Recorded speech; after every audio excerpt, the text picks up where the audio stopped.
You think no contact is a strategy to get her back, but it's actually the moment you stop betraying yourself. You think silence is weakness, but silence is the first language of self-respect. Right now, you're probably sitting in that itch, that restless, obsessive itch. You want to reach out, you want to clear things up. You want to send one more message that finally makes her understand what you meant, what you felt, what you intended. You want to fix it with words. But what if the very thing you're calling love is just anxiety in a tuxedo? What if your constant explaining isn't maturity, it's fear? And what if the reason she doesn't come closer is because every time you chase, you're quietly announcing, I don't trust my own value unless you validate it?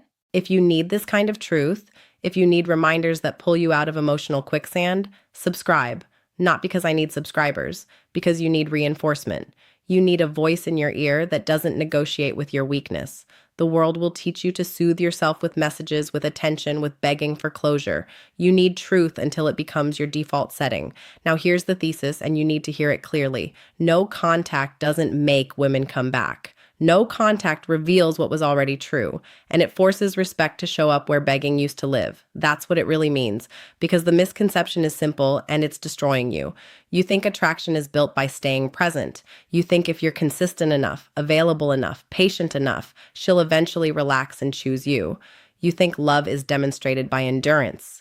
So you stay in conversations that drain you, you stay in ambiguity, you accept I'm busy with no reschedule, you accept hot and cold effort, you accept being an option while you behave like she's your only plan. You tell yourself you're being understanding, but the hard truth is this: understanding without standards is just self-erasure. That's called self-abandonment. And women don't fall in love with self-abandonment. They might enjoy the attention, they might enjoy the safety net, they might enjoy the emotional labor you provide.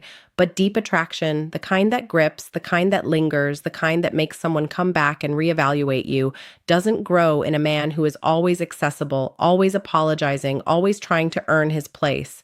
So why does it look like women come crawling back after no contact? Because your absence does something your presence couldn't do. It removes the noise. Presence versus silence. Chasing versus choosing. Explaining versus embodying. Performance versus reality. When you're constantly there, you give her a steady stream of proof that you'll tolerate uncertainty. You give her free validation. You give her emotional access without requiring emotional responsibility. And that's the root cause right there. Your attention became a resource she didn't have to earn. Attention is currency. Attention is status. Attention is energy. When you keep giving it away to someone who's not matching you, you're telling her, without saying a word, that your time is cheap, your standards are flexible, and your boundaries are negotiable. That's why no contact hits different. It's not ignoring, it's not punishing, it's not a tantrum, it's consequences. And consequences create clarity. See, a lot of guys do contact like this. They disappear, but they're still orbiting, watching stories, liking posts, accidentally texting, posting something to provoke a reaction, trying to manufacture curiosity. That's not no contact. That's withdrawal with a leash. That's called covert chasing. Real. No contact is clean. It's quiet. It's complete. You're not trying to control her emotions. You're reclaiming your nervous system. Because here's what actually happens in the female psychology. People love to talk about, let's say it like adults, not like manipulators. Humans bond through emotional contrast, through earned access, through consequence, through meaning. When you remove yourself, a few psychological forces can kick in, not because she's a villain or because women are all the same, but because you changed the dynamic. First, the predictable supply ends. Your messages, your check-ins, your reassurance, your constant presence, that was a steady emotional drip. When it stops, the system notices, not because you're magic, because you were consistent. Second, the fantasy breaks. When you're always available, she can keep you in a comfortable mental box. He's there, I can deal with him later. But when you disappear, reality gets loud. She can't postpone the truth anymore. You either mattered or you didn't. And if you mattered, your absence creates emotional friction. Third, your value recalibrates. When someone is always accessible, the brain discounts them. When someone has standards, when access has a price, the brain upgrades them. Not because it's a game, because scarcity plus self-respect signals this person has options and this person is not desperate. And desperation is what kills you. Let's go even deeper. When you chase, you make her the judge. You put her on the throne. You ask for a verdict. Am I enough? Did I do enough? Can I have another chance? That's a boy posture. No contact flips the frame. You're no longer asking to be selected. You're evaluating whether she fits into your life. That's called a power shift. Not power over her, power over you. And when you finally stop trying to convince someone to value you, it forces them to confront a new possibility. Maybe you're not an option. Maybe you're a man with standards. Maybe you're the kind of man who can walk away and still sleep at night. And that is deeply attractive because it signals emotional independence. Now let's talk about what it costs you when you refuse to do no contact. When you keep staying connected because you're scared, it costs your dignity little by little, not in one dramatic moment, in small compromises, in tolerated disrespect, in unanswered texts you pretend don't hurt, in reschedules you pretend are normal, in late night crumbs you pretend are affection. It costs your masculinity, not in the macho sense, but in the core sense, self-direction, inner authority, a spine. It costs your focus. Because while you're watching your phone, you're not building your body, you're not building your money, you're not building your mission, you're not building the life that makes you undeniable. It costs your emotional stability because you become addicted to microsignals, a like, a short reply, a hey. You start living off breadcrumbs and you call it hope. That's called dependence. And dependence is the opposite of attraction. So here's the reframe that will free you. No contact is not about getting her to miss you. It's about giving yourself enough space to see the truth. Because when you're in constant contact, you're too close to think. You're too emotional to evaluate. You're negotiating with your own standards because the dopamine of her attention is louder than your self-respect. No contact is you detoxing. It's you saying, I'm not available for confusion.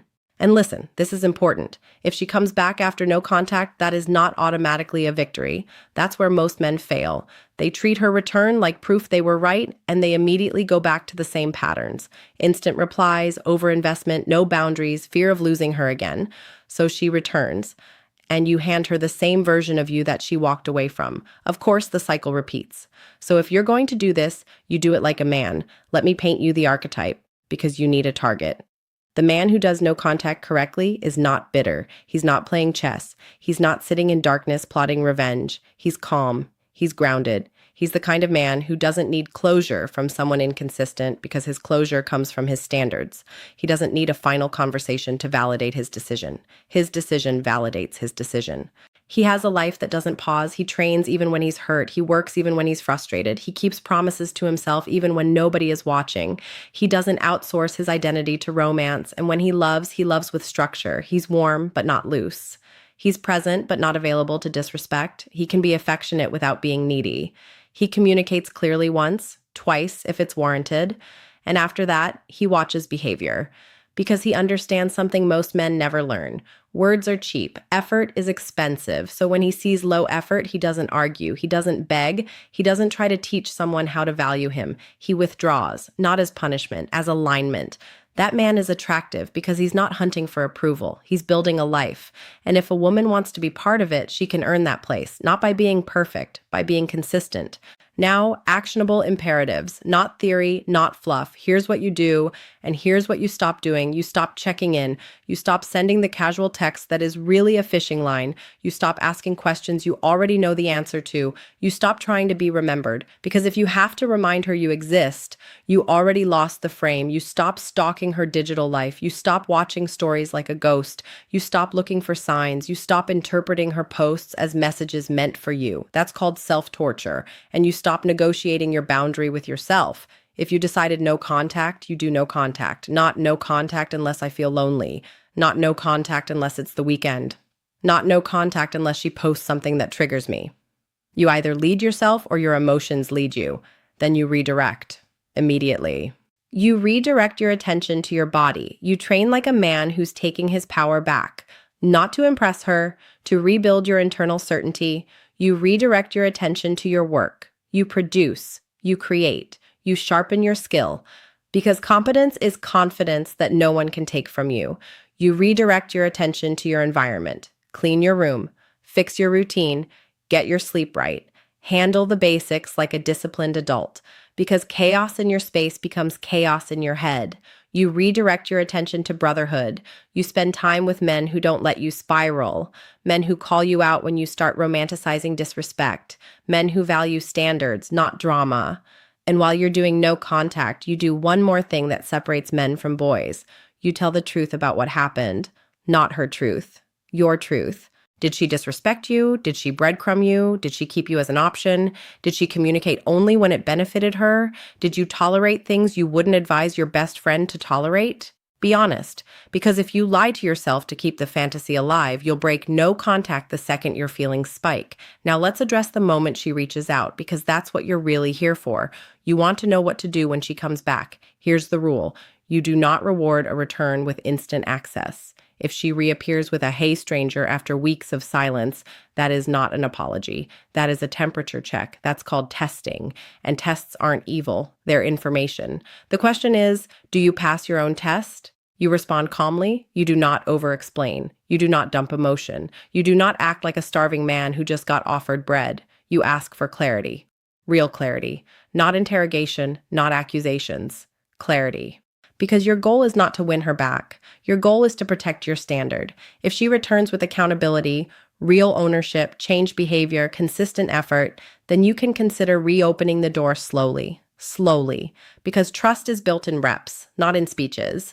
But if she returns with ambiguity, flirting, late-night texts, ego strokes, excuses, "I miss you," with no structure, no plan, no ownership, no change, then you don't get hypnotized by the words. You look at the pattern. And if the pattern is the same, you keep walking. That's what self-respect looks like in real time. Not being strong in the gym, being strong when the thing you want shows up in the form that used to control you. Now, I'm going to say something that will make some men uncomfortable, and good. Discomfort is where your upgrade lives. Sometimes she comes back because she misses you. Sometimes she comes back because she misses how you made her feel. Sometimes she comes back because her other option didn't work out. Sometimes she comes back because your absence bruised her ego. Sometimes she comes back because she needs attention, and you don't need to demonize her to accept reality. You just need to be mature enough to ask, what am I allowing? Because the whole point of no contact is not to become the guy she returns to whenever she's bored, lonely, or uncertain. The point is to become the man who only allows aligned energy into his life. So let's strip the fantasy. The reason no contact works is because it forces you to stop acting like access to you is free. It makes your presence mean something again. It makes your attention expensive again. And when your attention is expensive, the wrong people can't afford you. That's not manipulation. That's selection. That's you finally choosing your life over your cravings. Now let me hit you with the real core, because this is the identity shift that changes everything. The reason you struggle with no contact isn't because you love her so much. It's because you don't have enough going on inside you to make silence feel safe. When you don't have purpose, the mind clings to romance. When you don't have direction, the heart clings to people. When you don't have standards, you cling to the hope that someone else will treat you like you're valuable. So if you want no contact to transform you, you don't just not text. You build the life you were supposed to be building all along. You become the man whose absence is natural, not forced, because he's busy, because he's focused, because his life is full. And that's why the return happens when it happens. Not because you played it cool, because you stopped making her the sun and you started becoming your own center. So let's bring it home. No contact is not a button you press to activate her feelings. No contact is you reclaiming your masculine frame. I do not chase what is uncertain. I do not beg for what should be mutual. I do not trade my dignity for attention. And when you live like that, two things happen. Either she returns with respect because she finally recognizes you as a man with standards, or she doesn't return because she was never going to meet your standard anyway. And both outcomes are a win, because the real win is not her coming back. The real win is you coming back to your discipline, back to your self-respect, back to your mission, back to your peace, back to the version of you that doesn't need to be chosen to feel chosen. That's the empowerment nobody teaches you. You don't need her to validate your value. You need you to stop doubting it. So here's your identity reset, and you repeat it until your behavior matches it. You are not the man who chases closure. You are the man who creates it. You are not the man who begs for effort. You are the man who requires it. You are not the man who collapses in silence. You are the man who builds in silence. You are not the man who fears losing her. You are the man who fears losing himself more. You are the answer. And if you want more truth like this, more clarity, more standards, more calm power, subscribe. Not because I need you, because you need reminders when your emotions start negotiating with your boundaries. You're not doing this alone. You're with men who are done being options, done being emotional hostages, done confusing attention with love. You're building a different identity here. Stay with the standard. Stay with the work. Stay with us.